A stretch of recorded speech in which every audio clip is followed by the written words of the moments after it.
Okay, let's start with a thought.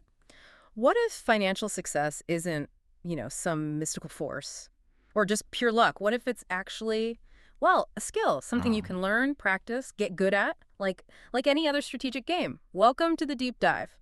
Today, that's exactly what we're exploring, the idea of mastering the money game.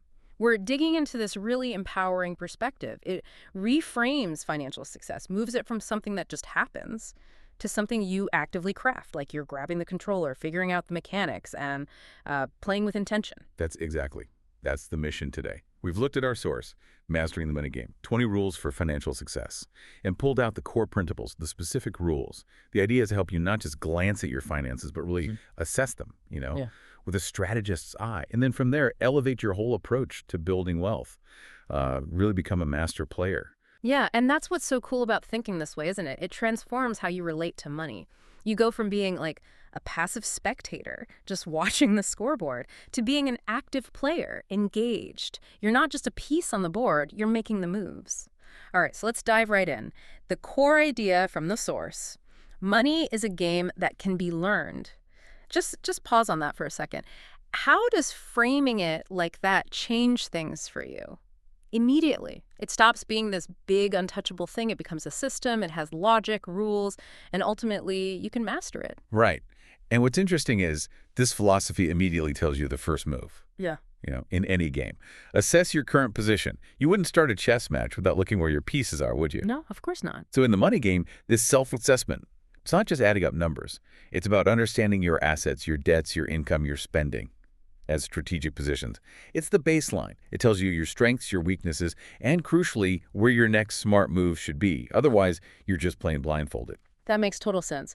So, okay, we know our position, but beyond the numbers, if it's a game, what kind of attitude do we need? What's the mental shift required to even start playing well? It can't just be data, right? There's got to be psychology involved. Oh, absolutely. And the source really hammers this point. Right. You have to actively avoid negativity towards money. Now, the real insight here isn't just, think positive. It's understanding that negativity leads to inaction, or worse, impulsive, fear-based decisions. Ah, okay. If you resent wealthy people or feel money is somehow dirty, you create this subconscious barrier, Right. this mental block. It can show up as reluctance to learn about investing, maybe hesitation when opportunities arise, or even self-sabotage. It's like trying to play the game while hating the tools you need to win. Okay, this next bit really made me stop and think. The source talks about learning to seduce money instead of being desperate for it. That's a strong word, seduce. What's the actual difference there? Because desperation and seduction, they feel worlds apart in attracting wealth.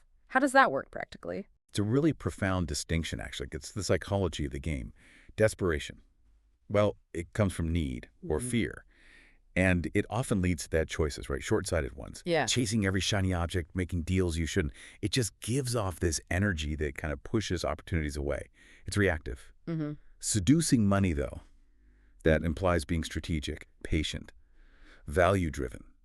It's about becoming so competent, so valuable, positioning yourself so well that opportunities and capital are drawn to you naturally. Okay. Think about a really successful business, one that just consistently delivers amazing value, customers, investors. They want to be involved. You're not desperately chasing them. You've built something attractive. Wealth wants to be there. It's about attraction, not frantic pursuit. Wow. Okay. Shifting from chasing to attracting, that's powerful. So let's get down to brass tacks. How does this mindset play out day to day? What are some of the core practical strategies for playing this game, like right now? Well, one of the big ones, a foundational rule, is the idea of doubling your investments. Now, this isn't just about getting any return. It forces you to look for opportunities with, let's say, non-linear growth potential, big potential. Okay. It shifts your thinking. You start dismissing those tiny incremental gains. Instead, you hunt for things that can truly multiply your capital over time. It pushes you towards compounding, strategic reinvestment, ventures with scale. You develop a sharper eye for real value, not just small profits. And what about keeping money active? The source mentions keeping money moving to avoid boredom. What does moving really mean here? Is it just constant trading? No, definitely not just restless trading. The boredom it talks about. Yeah. That's the silent killer, right? Inflation eating away at purchasing power. We're just missing out on growth. Mm-hmm. Moving means active management, strategic allocation, Your money shouldn't just sit there in a savings account doing nothing. It needs to be deployed intelligently into investments, into businesses that grow, into assets that generate returns. Basically, stagnation is the enemy. Money needs to be engaged, working for you, making smart plays, like a good player on your team. Which brings us to security and smart spending. Because let's face it, it's easy to get carried away when things start going well. How do we balance that growth with being sensible? Yeah, that's crucial. And the source gives two very clear rules on this. First, set up a secret crisis account. This isn't just your standard emergency fund.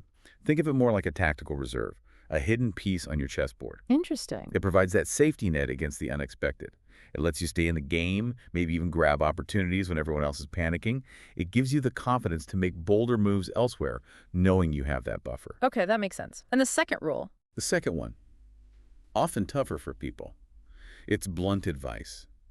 Avoid unnecessary luxury spending, like first-class travel, until significant wealth is accumulated. Ouch. Okay. Yeah. But it speaks directly to discipline, doesn't it? It's about understanding the power of compounding.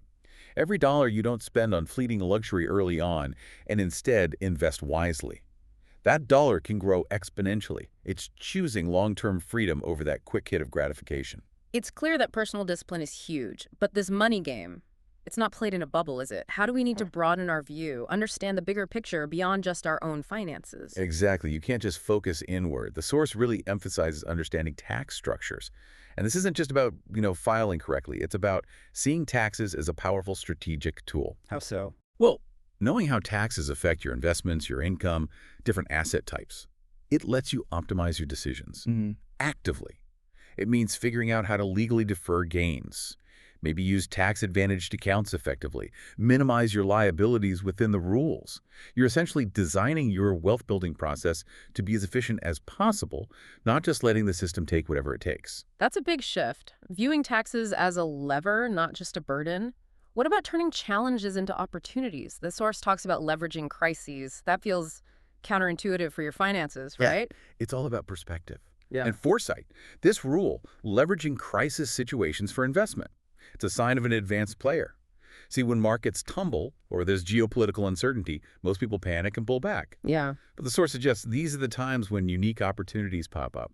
Assets can become seriously undervalued. Deals occur that just aren't there in stable times. It takes a calm, analytical mind, though. You have to look for the hidden value in the chaos, not just react emotionally. And going even broader, the source advises studying political philosophies. That seems pretty far removed from stock picking. Why? It connects directly to understanding the big underlying currents that shape economies and markets. Right? Political ideas drive policy.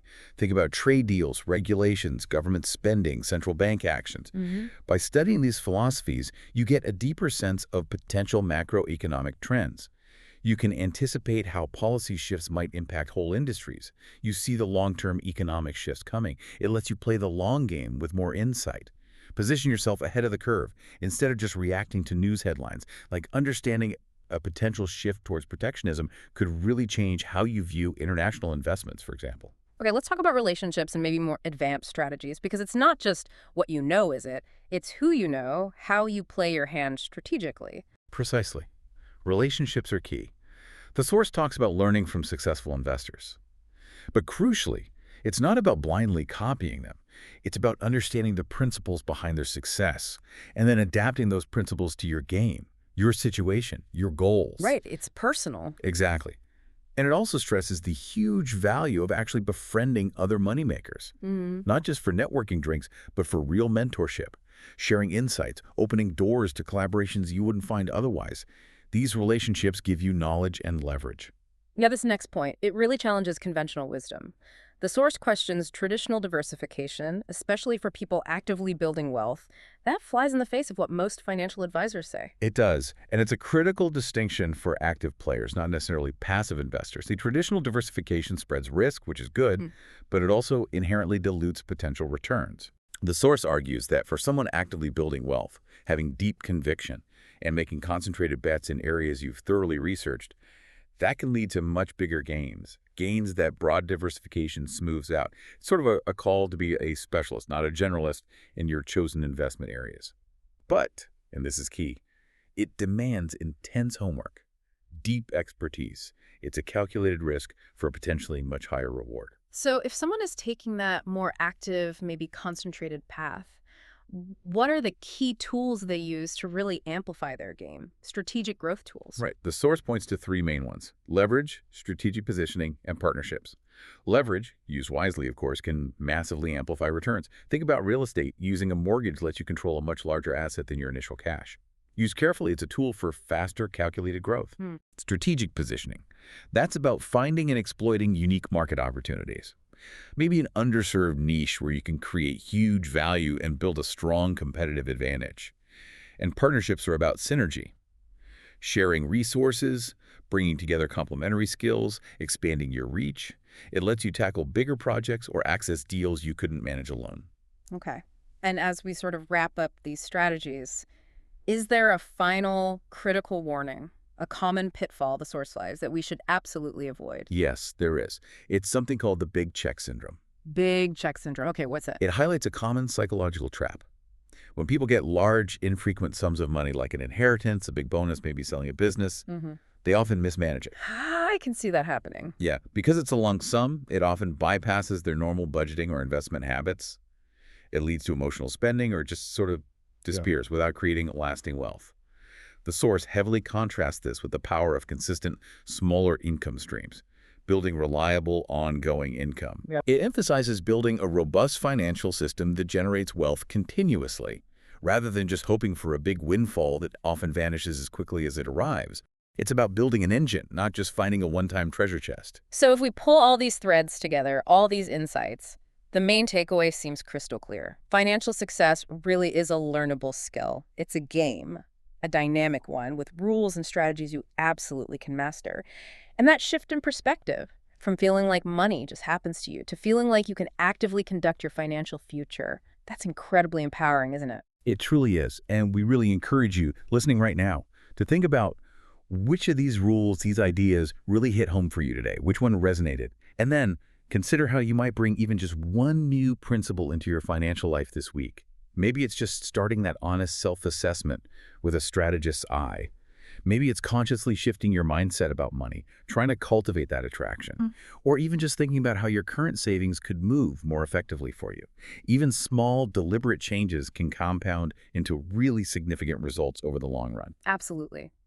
And as you think about your own game plan, your next steps, we'll leave you with this final thought to chew on.